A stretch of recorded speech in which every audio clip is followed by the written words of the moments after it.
What's up, guys? It's Penance here, and today I'm going to be going over a little bit of sound design with you guys. So today we have a sound that's found in a lot of tracks by Deon Custom and Glacci, and it's also been in a few tracks by Hulp and Krane. So right over here I have a few examples from their tracks. Links will be in the description to get to these. And first of all, we're going to lead off with the intro to Pegasus by Hulp.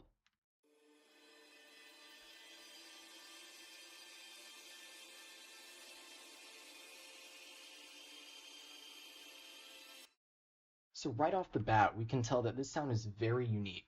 It's very bright, it has almost like a shiny timbre, and it helps create a lot of texture and movement in the track, which is something very unique.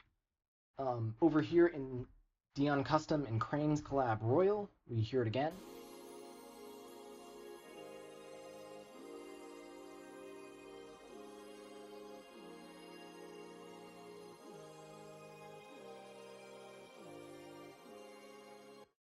Yep, and right there you can see it's helping de-ess the track, bringing it down to that finality.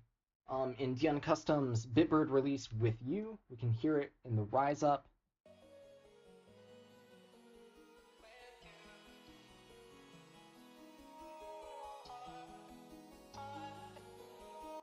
Yep, right there at the beginning of the track as it starts to build up a bit. And then in a Glacci and Deon Custom collab Viridian,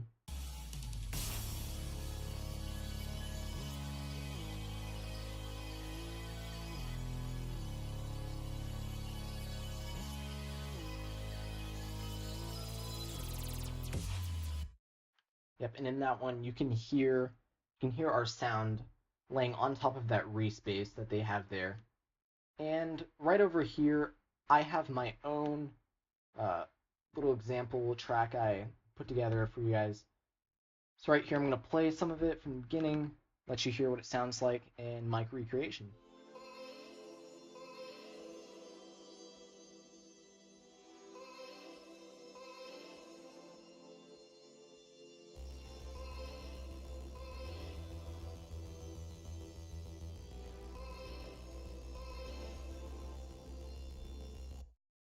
Yep, and not necessarily used in the same genre or style as those other tracks, but what we can see here is that it's fulfilling really the same purpose. It's an over-the-top, accessory sound that's there to complete, the track, and it does this by once again utilizing that movement and adding texture to the track with its timbre.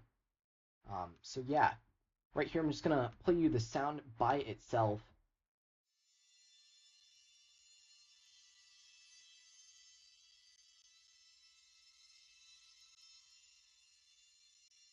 Yep, and sorry about that. It's eating up my CPU a little bit.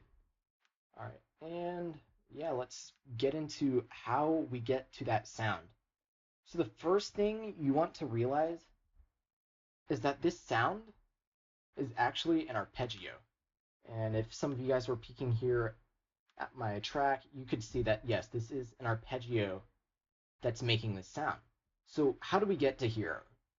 Where do we derive our notes from, and how do we figure out how we're going to place them in this order to make it sound good? Like, if you're looking at this can be a bit confusing, and there may be no rhyme or reason to it, to an untrained eye. So what you do is, this is an accessory sound. So what you can do is, you can have your original chords for your song, and those are playing right now, and then I get this over the top.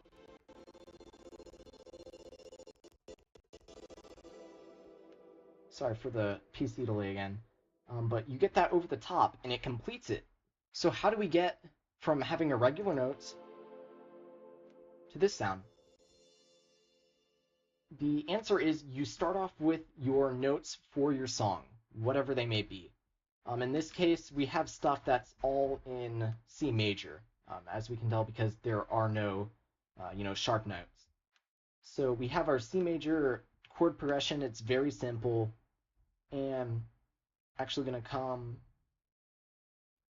and we're going to make a new playlist actually, so we can start from scratch. Just going to name it real quick.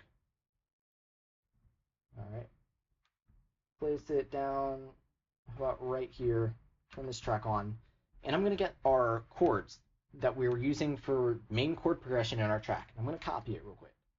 All right? And right here, just going to throw on a new serum patch. We're going to just use serum, let's say. All right, and we have our serum patch. We have it on the right playlist. Control V, paste that in there. And what we can hear, basic saw chords, nothing new, basic saw chords. All right, and how we get to there, first of all, is the movement that you hear in the completed sound is created by the arpeggio. It's rapidly going up and down and moving throughout different octaves, creating, this sound. So how do we get there? If we can Control A, and then go over to our tools up here in FL Studio, there's an arpeggiator. It's also Alt A for the shortcut key. There's other arpeggiators that you can find. Some are built into VST plugins. There's usually, I'd say it's very, very likely that you have one in your specific DAW if you're not using FL Studio. It's not that hard to get one. So yeah, you get to your arpeggiator, and I'm going to X that out real quick and zoom out a bit. There we go. And go back to it real quick. What do we have going on here? Right, so this one was already preset to go to the arpeggiator pattern I had in mind. And right here we have the range. The range is controlling where the notes are going. So if I have it at 1, the range is all staying in the same octave we had it played in. Those are just the original chords, but just sliced up really fast. If we take it up 2, it's now covering 2 octaves. It's playing, in the octave we started in and 1 over. And we start getting more of that high end. Same with 3 and 4, of course. All right, and that's the first part. You want to get that movement in pitch in octaves. You want to get that start at the bottom and rise to the tops and just keep on creating that movement with the arpeggiator. So from there, you go to the time. You go to the time right here. I have that, and we're going to mess with this knob. If it's very long, no movement's created. So we're going to turn up all the way there like that. Alright, and it was already preset, so that's really all we have to do. Now, as you can tell, this sound and this sound are not the same by any means whatsoever. So how do we get from that very quick arpeggiated, sharp, retro kind of sound to this very shiny, bright sound? What we're going to do is I'm going to assign to a new track real quick. Just track it real quick. And we have Serum here. We're using track 12. All right. First thing is first, we're going to add some reverb. And there's 2 ways you can do this.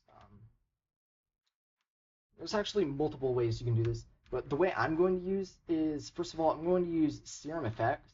And we're going to do a really non-conventional way of adding some, space and delay to the track. So it's not really a reverb, but it's creating a delay, and it's, what we're going to do is we're going to actually go to our filter here, and Serum effects, go to miscellaneous, and down to reverb. And what this does is if we take this cutoff knob, turn it down, it's pretty much making it so it's longer to get up to full volume. It's just basically a change in the attack of the sound. So you don't really have to have Serum effects for this. You can go into the synthesizer you're using and just make a long attack. It's pretty much the same effect. And now, after that, we're going to actually go and get our reverb. I'm going to use Valhalla Vintage Reverb because I like it a lot. Just going to go to one of my custom presets I use. And now we play it.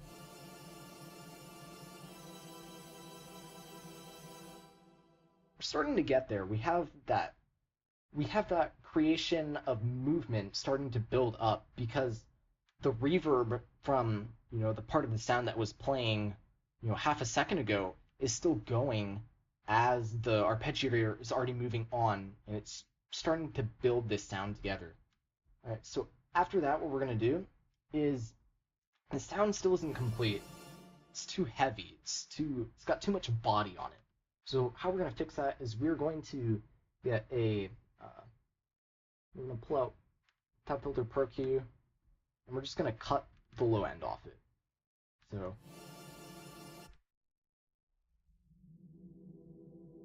using this feature that lets you hear what you're cutting off. And right there. Now we can play it. And now you hear what we want to hear. Just that very high end. We can maybe turn it down a little bit. And this all just depends on, you know, the specifics of what you want in your track. In certain ones we showed, in our examples, like for instance, I believe it was, let me try to find which one it was. I believe it was not Pegasus. I believe it was Viridian. It was Viridian and kind of Royal. Yeah, and Royal, you can see that has more of a body to it. It has more of that low end built in. So how much you cut off is honestly just dependent on your taste and, you know, what your track needs to make it sound more complete. So yeah, that's how you're going to do your cutoff. I'm going to go back over here. Alright, and I'm going to play it one more time. We're starting to get there, but it's not loud at all. So how are we gonna fix this? Easy, simple. We're just gonna take, you know, anything that has a gain knob and we're just gonna turn the gain up. So I'm just gonna use Tab Filter, the limiter, take the gain, turn it up.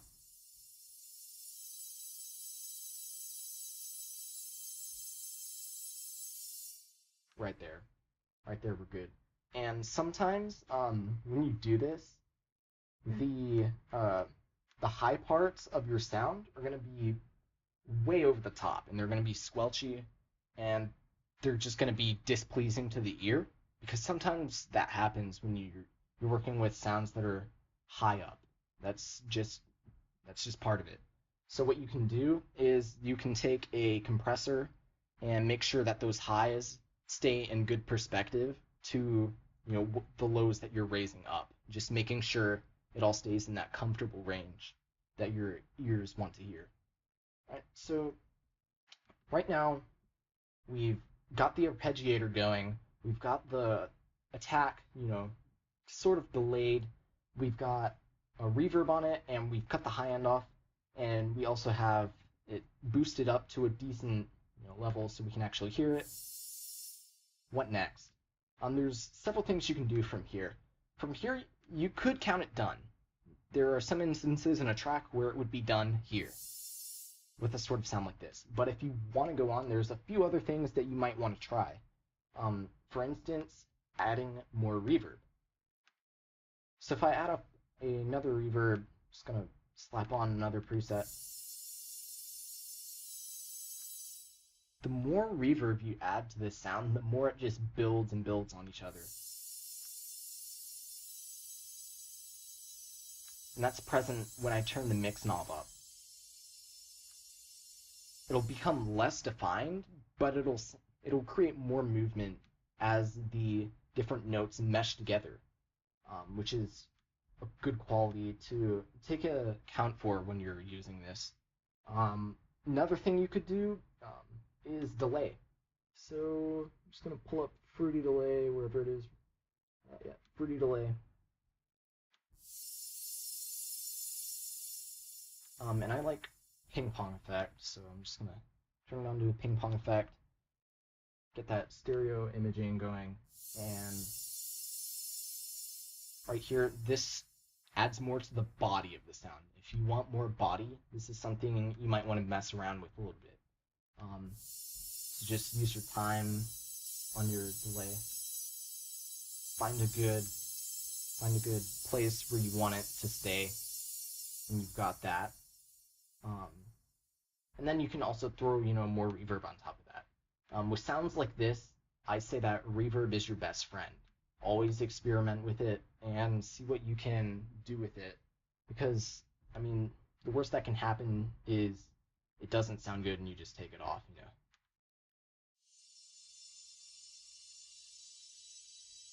So right there, another more interesting part. And yeah, what you guys might be thinking at this point is, the timbre of the sound does not sound like what you have in these example tracks. Why is that? And that's because your timbre really isn't going to be affected by your post-processing.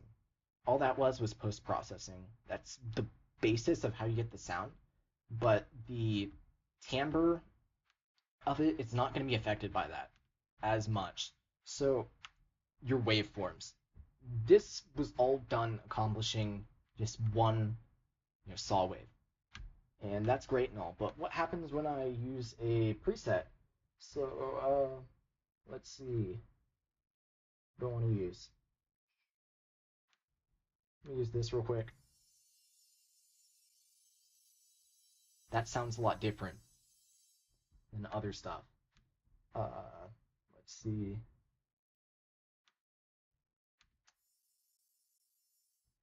And it's usually going to work with stuff that is similar to a saw wave. Plucks and stuff aren't really going to work as well. You have to pay more attention to detail and how you're shaping the body of the sound in post-processing if you're going to use a pluck. But always feel free to experiment with that stuff. But for the very high shiny sound, that's mostly going to be created by a super saw and different saw type waveforms. So yeah, that right there, guys, is the tutorial. I hope you guys enjoyed, possibly learned something. If you did, please go down in the description, look for the Discord link, and please join our Discord server. We have weekly tutorials just like this, and we're happy to bring more content to you. Thank you guys for watching, and peace out.